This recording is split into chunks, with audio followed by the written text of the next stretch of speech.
अर्जुन मुंडा सरकार बीजेपी के साथ ब्लंडर मिस्टेक किया। आज भी हेमंत सरकार ने रिव्यू नहीं किया। उन्होंने कहा जो में 27% उसको आरक्षण दिया जाएगा। झारखंड में कब से दिया जा रहा है? 14% मात्र। केवल जयराम भी नहीं है। हमारा कहना तीसरा एंगल है लोबिन हेम्ब्रम का, उसमें कोई कसर नहीं छोड़ा, लेकिन हेमंत सरकार पर कोई असर नहीं छोड़ा। तो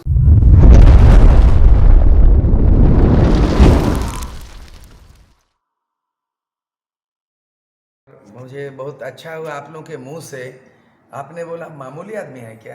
कुछ लोग आज 1 दिसंबर है और हम लोगों ने कुछ डेट को फैसला किया है और पूरे झारखंड में 3-4 जगह में प्रोग्राम करने जा रहे हैं। आज घोषणा हो रहा है प्रेस मीडिया से।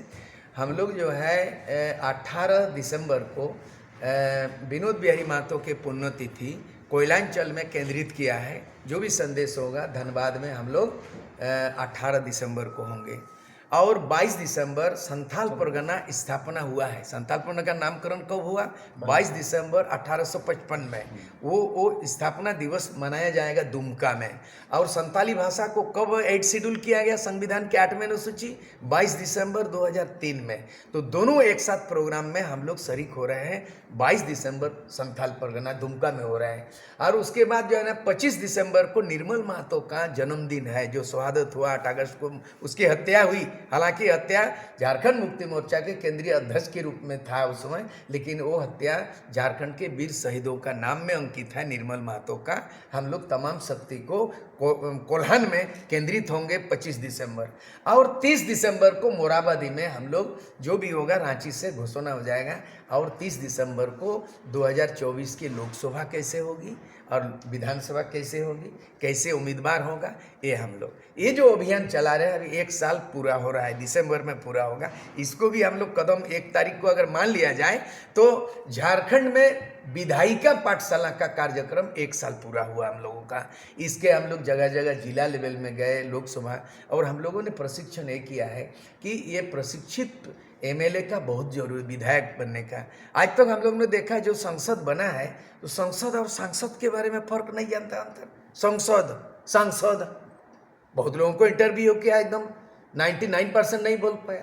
विधेयक और विधायक एमएलए तो बनना चाहता है। एमएलए का फुल फॉर्म उस कैंडिडेट को पूछते हैं कि एमएलए कुछ नहीं समझ पाया। तो इनको प्रशिक्षित करना। उसके बाद सीएनटी एक्ट क्या है, सीएनटी एक्ट जानता है, फुल फॉर्म नहीं जानता है। छोटना पुट्टानेंसी एक्ट नहीं जानता है। एसपीटी एक्ट उसका फुल फॉर्म नहीं जानता है।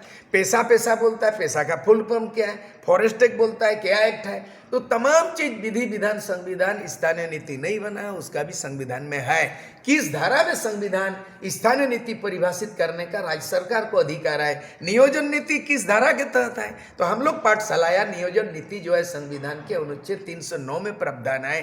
किसी भी राज्य या केंद्र सरकार में सेवा के मामले में लोक नियोजन के मामले में नियोजन नीति बना सकता है। राज्य सरकार केंद्र सरकार दोनों का नियोजन नीति अलग अलग है और उसमें अलग अलग खंड है, लेकिन 309 में है नियोजन नीति। और जहां पर स्थानीय नीति की मामला है, ये भी स्थानीय नीति मैंने अपने से इसको ड्राफ्ट किया, ये नहीं कि किसी को हमने चुराया है। ये 1982 में वो विभाजित बिहार में स्थानीय नीति परिभाषित किया गया था। वो था कि जिला के अंतिम सर्वे सेटलमेंट में जिन व्यक्ति का नाम उनके पूर्वजों का नाम खतियान में अंकित है, उसी व्यक्ति को उस जिला में स्थानीय निवासी माना जाएगा। और बाबूलाल मरांडी इसको लागू कर दिया था 2022 में। हाईकोर्ट ने कहा कि ये अल्ट्रा वायरस बोला, असंवैधानिक बोला, और हाईकोर्ट ने बोला इसमें आप सुधार कर दीजिए आदिवासी की परंपरा, आदिवासी की लैंग्वेज और आदिवासी कल्चर, तो और पुख्ता हो जाएगा स्थानीय नीति। और उस समय बाबूलाल मरांडी की सरकार अपदस्थ हो गई और 2003 में अर्जुन मुंडा की सरकार बन गई। अर्जुन मुंडा सरकार बीजेपी के साथ ब्लंडर मिस्टेक किया कि जब हाईकोर्ट बोल रहा है कि कुछ जोड़ो स्थानीय नीति, इसको जोड़ो, इन्होंने नहीं जोड़ के बिना जोड़े 10,000 शिक्षकों के बहाल की। जब जांच पड़ताल हुआ तो 5,000 10,000 में 5,000 शिक्षकों की नियुक्ति फर्जी हुआ, देख लीजिए 2003 में। यानी बड़ा मिस्टेक बीजेपी के शासनकाल में अर्जुन मुंडा को 3 बार मुख्यमंत्री मौका मिला, नहीं किया।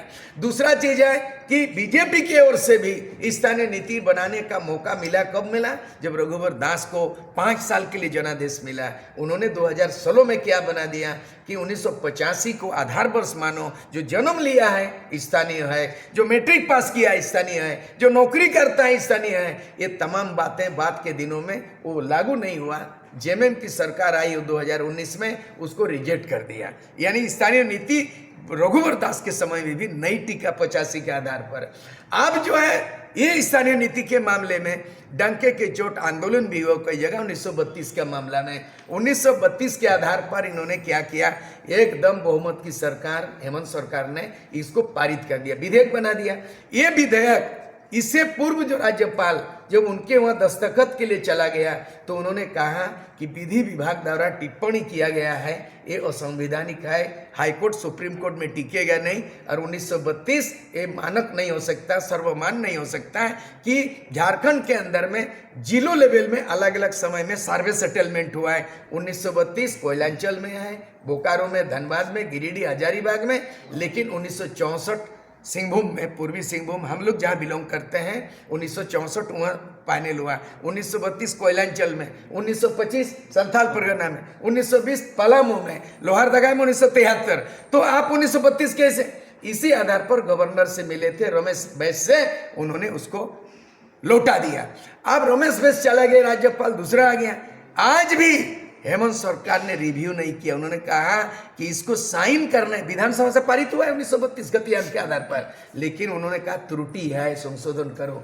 विवेकपूर्ण त्रुटि को संशोधन करना चाहिए। हेमंत सोरेन को इच्छा नहीं है तो उस अधर में चला गया, नियोजन नीति अधर में चला गया। आज मंडल कमीशन 1993 में सुप्रीम कोर्ट ने आदेश दिया कि 126 जाति को पिछड़ी जाति में सूचीबद्ध किया और कहा कि केंद्र में, राज्य में 27% उसको आरक्षण दिया जाएगा। झारखंड में कब से दिया जा रहा है? 14% मात्र। इसके लिए पिछड़ी वर्ग आंदोलन तो कर रहा है, लेकिन बहुत सारी त्रुटियां। दूसरी बात है भाषा नीति। 2012 में 9 झारखंडी भाषा को ये नोटिफिकेशन देख लीजिए आप लोगों का। 2012 में अर्जुन मुंडा मुख्यमंत्री थे, गवर्नर से मिले थे हम लोग, और रामदयाल मुंडा और ये बीपी केसरी सब लोग थे। और हम लोग जो जनजाति भाषा विभाग है ना, 9 भाषा, संथाली मुंडा एमए पढ़ाई होती, हम लोगों ने कन्विंस किया, मेमोरेंडम दिया। और 9 भाषा प्लस उड़िया भाषा प्लस उर्दू और बांग्ला, 12 भाषा को संविधान के आर्टिकल 345, 346, 347 राजभाषा का दर्जा दिला चुके हैं। लेकिन आज तक दबा हुआ है। नोटिफिकेशन राज्यपाल साइन किया, राजभाषा हो चुका है। बेसरा जी, ये बातें तो हमेशा आप बोलते रहते हैं। फॉर्मूला क्या है 2024 में हम लोग तीसरा विकल्प बना रहे हैं। तीसरा विकल्प में जो क्या जयराम के साथ होंगे? नहीं, सुनिए, जयराम ही नहीं है यहाँ तो। बीजेपी जय श्री राम बोलता है, बाकी नौजवान जयराम बोलता है। मैं उसके पक्षधर नहीं हूँ। जय श्री राम भी नहीं, केवल जयराम भी नहीं है। हाँ। हमारा कहना है यहाँ नेता जयराम को इग्नोर कर रहे हैं। नहीं, इग्नोर नहीं। वो पहले तो बोल दे, एक स्लोगन बोलता है उन लोग, मैं आलोचना नहीं कर रहा हूं, लेकिन इनको समझना होगा कैसे लिया झारखंड। लड़के लिया, लड़के कौन लिया? ये सूरज सिंह बेसरा जिंदा शहीद है आज। कौन लिया? मेरे नेतृत्व में आजसू का 10,000 सेना, इनमें से भेंगड़ा जी बोल रहा था, याद दिला रहा था, ये भी जुड़ा था बम गोला लेके।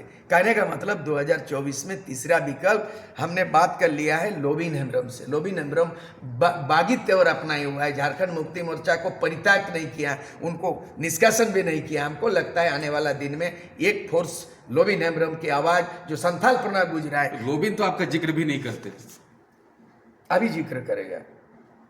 और उसके लिए फिक्र मत कीजिए ना, लोबिन के बारे में फिक्र मत कीजिए कि जिक्र नहीं कर रहा है, वो आप करेंगे। हम लोग उस एंगल को जोड़ रहे हैं, लोबिन हेम्ब्रम को जोड़ेंगे। और जयराम महतो अभी तक पार्टी का स्वरूप नहीं तैयार किया। ये झारखंडी संघर्ष मोर्चा, खतियान संघर्ष समिति पॉलिटिकल का स्वरूप नहीं होता है ना, नहीं होता। वो उनको पार्टी बनाने दीजिए, और जब पार्टी बनेगा उसको हम लोग उसको भी जोड़ेंगे, है ना। और हम लोगों का ऑलरेडी है झारखंडी खतियानी मोर्चा जो है, ये तीसरा मोर्चा, पार्टी नहीं है, उसमें 2 पार्टी जुड़ चुका है। झारखंड पीपुल्स पार्टी जो मेरे नेतृत्व में जेपीपी है, रजिस्टर्ड पार्टी, और दूसरा विनोद बिहारी महतो की पार्टी जो है ना, वो है झारखंड मुक्ति मोर्चा उलगुलान। विनोद बाबू का पार्टी ही है, झारखंड मुक्ति मोर्चा दो धड़ हुआ है ना, एक शिबू सोरेन का झारखंड मुक्ति मोर्चा और विनोद बिहारी महतो वाला। तो झारखंड मुक्ति मोर्चा उलगुलन रजिस्टर्ड पार्टी है, धनबाद में घोषणा हो चुका है, यानी झारखंड पीपुल्स पार्टी मेरे नेतृत्व में जो है, और विनोद बिहारी महतो वाला झारखंड मुक्ति मोर्चा जेएमएम उलगुलन, दोनों पैक्ट हो चुका है। उसका औपचारिक रूप से 30 तारीख को यह मोराबादी में रांची से होगा। तो दो पॉलिटिकल पार्टी का हम लोग का सहमति बना है। तीसरा एंगल है लोबिन हेम्ब्रोम का, चौथा एंगल है ये जो नौजवान लड़ रहा है, इसको एक करके तीसरा मोर्चा एकदम क्लियर काट 81 विधानसभा और 14 लोकसभा चुनाव लड़ेंगे। और यही विकल्प होगा, क्योंकि 23 वर्षों के अंदर में जो 11 बार सरकार बनी और 3 बार राष्ट्रपति, अगला 2024 में होगा वही ढाक के 3 पात, एक ही थाली के चट्टे बट्टे। बीजेपी को भी मौका मिला और जेएमएम को मौका मिला, आखिरकार जनता को धोखा मिला। जयराम आपका चेला है तो आप उनको इग्नोर करेंगे इस बार? नहीं, इग्नोर नहीं, किसी को इग्नोर नहीं है। देखिए चेला कौन होता है, चेला चामुंडी की बात नहीं है, गुरु गुड़ चेला चीनी ये भी बात नहीं है यहाँ पे। गुरु गुड़ चेला चीनी हमी तुमा के नहीं चीनी अगर कोई बोल देगा तो गुरु शिष्यों का संबंध भी नहीं है, द्रोणाचार्य का भी बात नहीं, एकलव्य शिष्यों का भी बात नहीं, यहाँ नीति का बात, नेता का बात नहीं है। अभी तक जो नौजवान लोगों को इंटरव्यू किया जो 1 साल तक चलाया, इसमें हमको बता रहे हैं आपको 90% पढ़े लिखे नौजवान राजनीति से अनभिज्ञ हैं। मैं ये बोलता हूं कि अन्ना हजारे के आंदोलन से सीखो जो लोकपाल कानून बना दिया, टिकैत से सीखो जो कृषि कानून वापस करा दिया, और बाकी सूर सिंह मिश्रा से सीखो कि झारखंड आंदोलन को दिल्ली में अलग राज्य बनवा दिया। तो आज आप जुलूस रैली कर रहे हैं या कुछ धरना में बैठ रहे हैं, हमारा आदिवासी मूलवासी जब तक नहीं होगा, सभी आदिवासी एक हो, यहाँ का माइनॉरिटी को भी देना है, महिला को भी देना है। आने वाला दिन में हम लोग कोशिश करेंगे 33% जो महिला, वो 33% महिला एमएलए एमपी भी होंगे, माइनॉरिटी को भी देंगे और यहाँ का साधान को देंगे, साहू को, बनिया को, तेली को। एक कम्युनिटी, एक जाति को लेकर के हम राजनीति नहीं करेंगे, एक चेहरा एक मोहरा नहीं होगा। झारखंड आंदोलनकारी संघ जो है 16-17 को नाकेबंदी कर रहा है, उसमें आपका समर्थन रहेगा? नाकेबंदी नहीं है, आप आंदोलन कर रहे हैं ना, उसका नाके बंद कर दीजिए, सरकार का नाक बंद कर दीजिए। नाकेबंदी से क्या होने वाला है? क्या 72 घंटा का सूर सिंह बेसरा, प्रभाकर तिर्की, आजसू का जो लीडरशिप में 72 घंटा 89 में हुआ था, वैसा आंदोलन करके केंद्र सरकार दाब गया? क्या आजकल जो भी आंदोलन में सरकार वार्ता करती है, स्थानीय नीति बनाते हैं आपके आंदोलन से, नियोजन नीति बनवाते हैं, आरक्षण नीति बनवाते हैं, जो आपका आंदोलन में कोई कसर नहीं छोड़ा, लेकिन आपने कोई असर नहीं छोड़ा। आपने 2 साल के अंदर में जो नौजवानों ने आंदोलित हुए हैं उसमें कोई कसर नहीं छोड़ा, लेकिन हेमंत सरकार पर कोई असर नहीं छोड़ा, तो उसका कोई परिणाम नहीं है, तो कोई कैसे इनाम मिलेगा आपको? तो आप उसको समर्थन करेंगे कि क्या? समर्थन का बात नहीं है, हम सबको एकजुट करने का सूत्रधार का काम कर रहे हैं, उसको समर्थन का नहीं है, उनको आना होगा, तीसरा विकल्प में आना होगा। तो आए नहीं तो ऑप्शन है कोई बीजेपी गठबंधन, जेएमएम गठबंधन, हम लोग दोनों से समान दूरी रखेंगे, तीसरा गठबंधन बनाएंगे और पढ़े लिखे नौजवानों को हम प्रमोट करेंगे। यही सूर सिंह बेसरा का आह्वान है। और हम एक नेता नहीं बल्कि पूरा सामूहिक नेतृत्व, सामूहिक चिंतन, सामूहिक नेतृत्व के आधार पर हम लोग काम करेंगे।